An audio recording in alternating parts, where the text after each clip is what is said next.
Hello and welcome to SKP shots. అమోఘమైన వైభవం. 14 ఏళ్ల కుర్రాడు, చిన్న పిల్లాడు.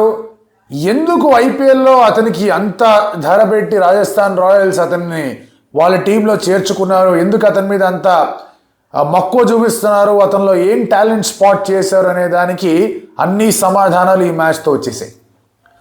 గుజరాత్ టైటన్స్కి అడ్డుకట్ట వేస్తారా అని మనం పొద్దున మాట్లాడుకున్నాం. ఖచ్చితంగా అడ్డుకట్ట సిరీస్లో ఫస్ట్ ఎపిసోడ్ మాత్రం సక్సెస్ఫుల్ అయింది. దానికి కారణం ఏజ్ వైభవ్ సూర్యవంశీ. అండ్ ఏం జరిగింది ఈ మ్యాచ్లో? Let's get started.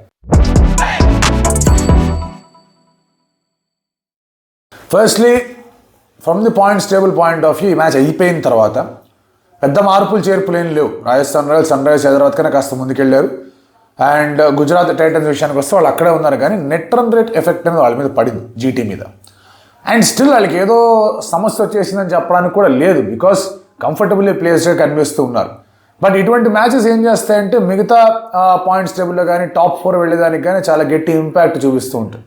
అలా ఇంపాక్ట్ లేకుండా టాప్ ఆఫ్ ద టేబుల్కి వెళ్ళిపోదాం అనుకున్నారు, నియర్ టాప్ ఆఫ్ ద టేబుల్కి వెళ్ళిపోదాం అనుకున్నారు గుజరాత్ టైటన్స్. ఎందుకంటే when they were put to bat, all things went in favour of them. Hetmyer catch drop చేశాడు సాయి సుదర్శన్ది. అండ్ ఆ తర్వాత ఇంకొక టఫ్ ఛాన్స్ వచ్చింది రియాన్ పరాగ్ బౌలింగ్లో, అది కూడా క్యాచ్ పట్టుకోలేకపోయారు. వాళ్ళు మంచి ఫామ్లో ఉన్నారు, కొడుతూనే ఉన్నారు. అటువంటి పరిస్థితులు అసలు వికెట్ వస్తుందా అనే డౌట్లు కూడా వచ్చాయి. And then they were big overs also in between.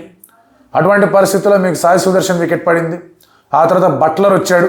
మనం మాట్లాడుకున్న బ్యాటిల్స్లో ఆర్చర్ వర్సెస్ సాయి సుదర్శన్ అనుకున్నాం. సాయి సుదర్శన్ ఆర్చర్ని చాలా జాగ్రత్తగా ఆడేశాడు. సో ఆ బ్యాటిల్లో సాయి సుదర్శన్ గెలిచాడు. మనం మాట్లాడుకున్న ఇంకొక battle was Hasaranga versus Butler. Butler హసరంగాని ఫస్ట్ ఓవర్ జాగ్రత్తగా ఆడాడు, కానీ సెకండ్ ఓవర్ మాత్రం దంచి కొట్టాడు. నా సామిరంగా ఏం కొట్టాడు బాబా ఆ బట్లర్ అక్కడ హసరంగాని. అసలు ఆ ఓవర్ చూసిన తర్వాత అనుకున్నాయి 220 దాకా కొడతారు వీళ్ళని. లిటిల్ డిసప్పాయింటెడ్ 220 రాలేదు అనుకుంటారు గుజరాత్ కూడా. But they were thinking 190. బట్లర్ ఏదైతే మ్యాచ్ అయిపోయిన తర్వాత, ఇన్నింగ్స్ అయిపోయిన తర్వాత మిడ్ ఇన్నింగ్స్ ఇంటర్వ్యూలో 190 షుడ్ బి అ పార్ స్కోర్, అందుకే 190ని ఎట్లాగైనా దాటాలి, దానికైనా 15-20 ఎట్లాగైనా సరే ఎక్స్ట్రా పెట్టుకోవాలి, స్కిడ్ అయి రావచ్చు అని చెప్పేసి అనుకున్నాం. I think it's a very good score అని చెప్పాడు. But little did you know that ఈ లిటిల్ బాయ్ 15 ఓవర్స్లో ఆ టార్గెట్ని ఫసక్ చేస్తాడు. ఎందుకంటే Shubman Gill played really well, చాలా చక్కటి నాక్ ఆడాడు. ఇది మెజర్డ్ ఇన్నింగ్స్ కూడా కాదు, was going at a very good strike rate. మంచి షాట్స్ ఆడుతూ కనిపిస్తూ వచ్చాడు. His game after game improve అవుతూ వచ్చింది. హిస్ కాంట్రిబ్యూషన్ లెవెల్స్ పెరుగుతూ వచ్చాయి. అద్భుతమైన రీతిలో ఈ was leading the scoring rate. Sai out అయిపోయినా బట్లర్ వచ్చినా కూడా ఒక మంచి పార్ట్నర్షిప్ అనేది కనిపిస్తూ వచ్చింది. So he was doing well Shubman Gill. Theekshana 2 ఓపెనర్లని అవుట్ చేశాడు. ఆ తర్వాత బట్లర్ వాజ్ గోయింగ్ స్ట్రాంగ్ అనుకుంటున్న సమయంలో వాషింగ్టన్ సుందర్ కూడా కాంట్రిబ్యూట్ చేశాడు కొట్టడానికి. బట్ వికెట్లు అనేవి పడుతూ వచ్చాయి. Sandy had good day today. వాళ్ళు కొన్ని చేంజెస్ అయితే ఖచ్చితంగా చేశారు. దే గాట్ ఇన్ యుధ్వీర్ బాగా రన్లకు వెళ్ళాడు. బట్ తీక్షణ డిడ్వెల్ వాళ్ళకి, ఆర్చర్ బాగా రన్లకు వెళ్ళాడు, హసరంగా బాగా రన్లకు వెళ్ళాడు. ఇండియన్ కొన్ని వికెట్లు అయితే పడ్డాయి. తివాతే కూడా వచ్చి మంచి 6 కొట్టి లాస్ట్ ఓవర్లో బాగా ఫినిష్ చేస్తాడు, అతని వికెట్ కూడా పడింది. ఇన్ ది ఎండ్ అబ్జర్వ్ చేసుకుంటే కనుక probably I felt that Buttler last 2 ఓవర్స్లో పెద్దగా అతనికి స్ట్రైక్ రాలా. ఆల్దో రన్స్ వచ్చాయి, రన్స్ రాలేదని కాదు, కానీ బట్లర్కి స్ట్రైకింగ్ వచ్చి ఉంటే ఇంకొక 10 రన్లు ఎక్స్ట్రా వచ్చాము. ఆ 10 రన్లు పెద్ద ఫరక్ ఏం పడేది కాదమ్మా వైభవ్ సూర్యవంశీ ఆడిన తీరుకి. 210 is a very big score. And Rajasthan Royals వాళ్ళు 6 balls 9 దగ్గరే వాళ్ళు చతికిలు పడుతున్నారు. ఈ పెద్ద స్కోర్ కొట్టడం was a big challenge for them. కాకపోతే వాళ్ళ యాటిట్యూడ్ వాస్, ఇక మనం గెలవాల్సిన మ్యాచ్లు 3 ఓడిపోయాం, ఇప్పుడు గెలిచినా ఓడిపోయినా ఒకే విషయంలా కనిపిస్తుంది. Let us not think about the result. Fearless cricket ఆడదాం. Our backs are to the wall. So ఎంత గట్టిగా అంటే అంత గట్టిగా ఆడేద్దాం. తర్వాత ఓడిపోయినా పర్వాలేదనే ధోరణిలోకి ఎప్పుడైతే ఒక టీం వెళ్తుందో, మోర్ ఆఫ్ దెన్ నాట్ వాళ్ళ ఎక్స్ట్రీమ్ మెజర్స్ అనేవి కూడా బాగా వర్కౌట్ అవుతూ ఉంటాయి. Especially when there is certain method to it. ఇవాళ మెథడ్ అనేది కనిపించింది. ఎస్, ఎక్కడైతే హెట్మారో క్యాచ్ డ్రాప్ చేశాడు, ఇటు సైడ్ అదే లెవెల్లో బ్యాలెన్సింగ్ జాస్ బట్లర్ చేశాడు క్యాచ్ డ్రాప్ చేసేసి. ఆ తర్వాత ఒక లెట్ ఆఫ్ వచ్చిన తర్వాత బోత్ జైస్వాల్ అండ్ సూర్యవంశీ కొట్టడం మొదలుపెట్టారు. I was little surprise that ఎవరు కూడా వైభవ్ సూర్యవంశీకి తన ఫుల్లర్ లెంత్ డెలివరీస్ వేసే ప్రయత్నం చేయలేదు. ఎందుకంటే లెగ్ పక్కకి తీసి లాక్ కొడుతూ ఉంటాడు. ఐదర్ షార్ప్ ఫాస్ట్ బౌన్సర్ వేయలేదు, లేదంటే కనుక ఫుల్ ఆన్ ద స్టంప్స్ కూడా వేసే ప్రయత్నం చేయలేదు.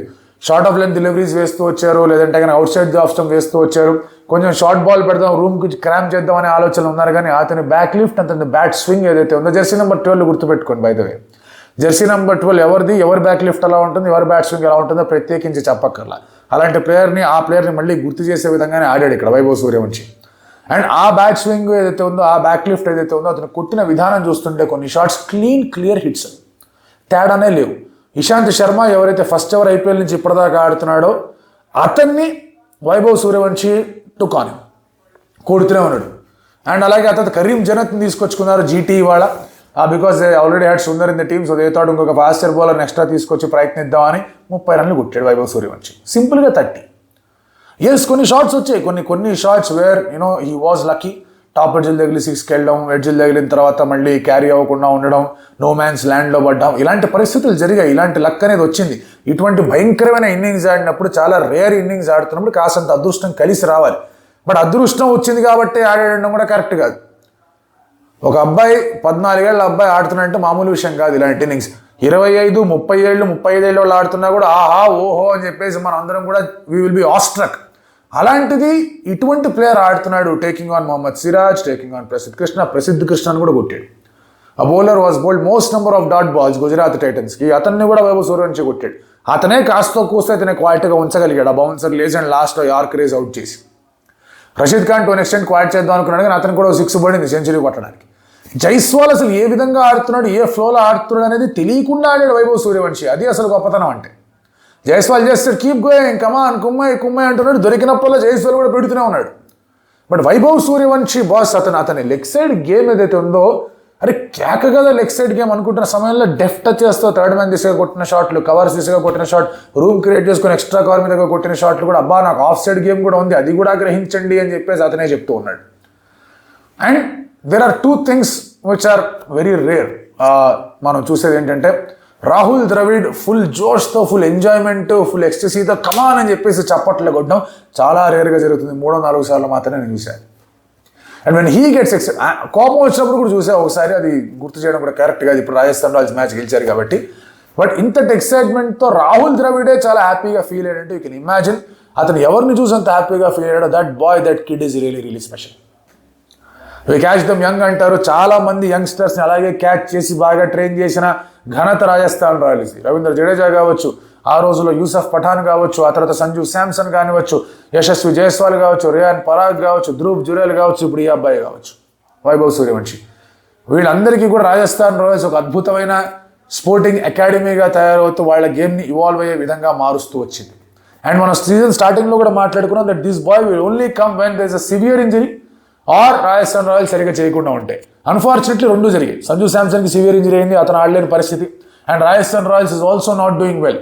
అలాంటి పరిస్థితుల్లో బాస్ మనం నెక్స్ట్ సీజన్కి ప్రిపేర్ అవుదాం, చూసుకొని నేను ఏం చేయగలను అన్నట్టుగా ఆడుతున్నాడు. ఫస్ట్ మ్యాచ్లో 34 out of 20, ఆ తర్వాత మ్యాచ్లో కొన్ని షాట్లు ఆడే ప్రయత్నం చేశాడు. ఎస్ దేర్ వర్ వీక్నెసెస్ అందరు బ్యాటర్స్కి ఉంటాయి. ఏదేదో ఫ్లూక్లా ఆడుతున్నాడు, కొడుతున్నాడు అని మాట్లాడుతున్నాడు, కానీ వెన్ దే కమ్ ఆఫ్ ఎంత క్రిస్టల్ క్లియర్ షాట్స్ ఆలోచించుకోండి. ఫ్లూక్ అంటే కనుక జస్ట్ గాల్లో ఊపడమే. షాహిద్ అఫ్రిది షాట్లో షాహిద్ అఫ్రిది పిచ్చి మాటల్లాగే ఉంటాయి ఫ్లూక్ అంటే. But definitely what Vaibhav Suryavanshi is doing is completely different. అతని దగ్గర స్కిల్ ఉంది, అతని దగ్గర టెంపర్మెంట్ ఉంది. అండ్ హీ నోస్ ఆ వికెట్ మీద ప్రైస్ అనేది ఎలా పెట్టాలో కూడా తెలుసు. ఎదుర్కొంటూ ఉన్న ప్లేయర్కి ఎట్లా స్ట్రైక్ ఇవ్వాలో కూడా తెలుసు. స్ట్రైక్ రొటేషన్ కూడా బాగుంది. రషీద్ ఖాన్ బౌలింగ్లో కొంచెం ఇనీషియల్గా కాస్త స్ట్రగుల్ అయ్యాడు. అప్పీల్ కూడా చేశారు, అవుట్ సైడ్ లెగ్ స్టంప్ పడింది, కొన్ని షాట్లు కొడదాం అనుకున్నాడు, సరిగా రాలేదు. బట్ ఈ వెయిటెడ్, చిన్న మైనర్ అడ్జస్ట్మెంట్, క్రీజ్లో కొంచెం డీప్గా నుంచున్నాడు అంతే. ముందు కాస్త కొంచెం క్రీజ్కి ఆనిస్తూ నుంచున్నాడు తన లెఫ్ట్ లెగ్ అనేది, ఆ తర్వాత కొంచెం డీప్ వెళ్ళాడు సో దట్ అతనికి ఆ ఎలివేషన్ వస్తుందని. ఎప్పుడైతే వచ్చిందో ఒక అద్భుతమైన అటెంప్ట్ చేసిన సిరాజ్, నా బాల్ దాటింది, ఆయన 100 వచ్చింది. So it's very rare. ఇప్పటిదాకా వచ్చిన 100s అన్నీ కూడా వామపక్షమే, లెఫ్ట్ హ్యాండర్స్కే వచ్చాయి. అక్కడ మీకు ఇషాన్ కిషన్ కానివచ్చు, ప్రియాంశ్ ఆర్య కానివచ్చు, అభిషేక్ శర్మ కానివచ్చు, వైభవ్ సూర్యవంశి కానివచ్చు, అందరూ లెఫ్ట్ హ్యాండర్సే, అందరూ ఇండియన్స్. 4 వచ్చాయి ఇప్పటిదాకా 100. ఆ రీతిలో ఇక్కడ వైభవ్ సూర్యవంశి వాళ్ళందరినీ ఇంప్రెస్ చేశాడు. Yes this is the beginning. Yes దీంతో ఇక్కడ చాలామంది కంక్లూషన్స్ డ్రా చేసేస్తున్నారు. చాలామంది ఇండియన్ టీంకి వచ్చేయాలని చెప్పేసి మాట్లాడుతున్నారు. There is time, fast track చేస్తారు, జాగ్రత్తలు తీసుకుంటారు ఈజీగా. అంటే ఇప్పుడు దీన్ని ఏమంటారు, ప్రాడిజీ వచ్చిన తర్వాత అతని ప్రొఫెషనల్గా మార్చడానికి చాలా కష్టపడాలి. ఎందుకంటే ప్రొఫెషనల్ అయిపోయాడని అందరూ అనుకుంటారు, కానీ ప్రొఫెషనల్ అవ్వడానికి ఇంకొంచెం సమయం పడుతుంది. జస్ట్ నాట్ రన్స్, కాసంత అనుభవం, కాసంత ఎక్స్పీరియన్స్ కూడా కావాలి. He's in the right hands, he's in the right franchise అనేది నా ఫీలింగ్. అండ్ ఇంకా ఉన్నాయి వాళ్ళకి, ఇంకా 4-5 మ్యాచ్లు ఉన్నాయి కాబట్టి విల్ బి సీయింగ్ మోర్. ఇప్పుడు ఒక ఎక్స్పెక్టేషన్ కూడా వచ్చింది, జనాలు కాస్తంత జాగ్రత్తగా చూసుకుని అతనికి బౌలింగ్ వేసే ప్రయత్నం చేస్తారు, అవన్నీ కుదురుతాయి. చూద్దాం ఎట్లా పర్ఫామ్ చేస్తాడో. Yashasvi Jaiswal was very good, ఎందుకంటే అగేన్స్ట్ లక్నో అయిపోతుంది మ్యాచ్ అనుకున్నప్పుడు అవుట్ అయిపోయాడు, అక్కడి నుంచి మ్యాచ్ అయిపోయింది. రియాన్ పరాగ్ పరిస్థితి కూడా అదే అయింది. నితీష్ రాణా రివర్స్ స్వీప్ ఆడి రషీద్ ఖాన్కి అవుట్ అయిపోయిన తర్వాత నితీష్ రాణా వచ్చింది, కాస్త లక్ అతనికి వచ్చింది, అతని క్యాచ్ డ్రాప్ అయింది. బట్ వీళ్ళిద్దరూ నాట్అవుట్గా ఉండడం వాళ్ళ కాన్ఫిడెన్స్ని చాలా బాగా పెంచుతుంది. And Riyan Parag as captain he was కొంచెం clueless one Butler was doing that carnage. And అతను కూడా బౌలింగ్ వేసిన సందర్భాలు 14 runs ఇచ్చాడు. Was almost ready to with the wicket, కానీ కుదరలేదు అది. బట్ ఈ విక్టరీ అనేది అతనికి కూడా మంచి కాన్ఫిడెన్స్ ఇస్తుంది. ఓకే రైట్ ఇప్పుడు మనం సరైన రీతిలో ఉన్నాం, ఇలాగే ఆడే ప్రయత్నం చేద్దాం, కొంచెం జాగ్రత్తగా ఉందాం, ఇంకొంచెం బౌలింగ్ని బలోపేతం చేసుకుందాం అనే ఆలోచనలో వాళ్ళు ఉంటారు. Nothing last for Gujarat yet. ఒక మ్యాచ్ అటు ఇటు అవుతుంది. ఇప్పటిదాకా 3 కోల్పోయారు వాళ్ళు, 6 గెలిచారు, ఇంకా 5 మ్యాచ్లు ఉన్నాయి. So they will be thinking ఏం చేయగలం మనం, ఎటువంటి కాంబినేషన్తో వెళ్ళాలి, ఏంటి పరిస్థితి అని. Shubman Gill did not field, చిన్న బ్యాక్ స్పాజం లాగా వచ్చింది, రిస్క్ ఎందుకని చెప్పేసి విజయ్ చెప్పాడు.